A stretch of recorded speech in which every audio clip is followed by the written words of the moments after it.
Even if you're not a web developer, you've probably heard a lot about JavaScript. But if you're like me when I first heard about it, you're probably still wondering, what the heck is JavaScript?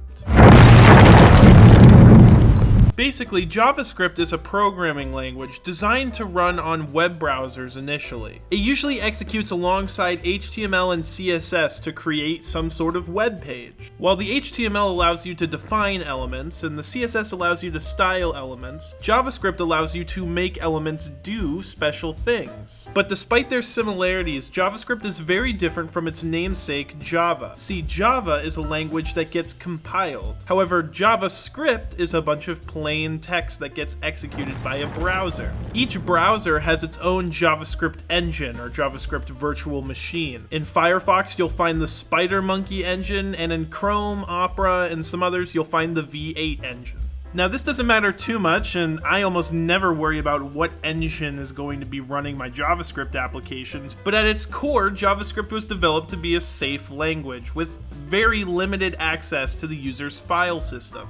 In fact, the only way JavaScript can interact with your file system is through the use of an input HTML tag, kind of like how some websites allow you to drag and drop files. It was built this way to prevent any sort of malicious websites from forcing downloads on users. And since its inception, JavaScript has been used for a number of different applications. Node.js was developed to allow servers to run JavaScript code, so now we can build servers in JavaScript, and it's not just limited to the browser. And of course, with Node, we can access the file system and do everything any other programming language would be able to do. The way JavaScript is able to interact with our web browsers is through APIs, or application programming interfaces. And there's two kinds of APIs when it comes to JavaScript. There's in-browser APIs, and then there's also external APIs. In-browser APIs are things like the DOM API, which allows you to interact with the document object model. That's a fancy way of saying that we can interact with the HTML elements that we put onto a web page. But on the external side, we have APIs for other web applications, like the Twitter API or the Google Maps API, where we can get map data or Twitter user data.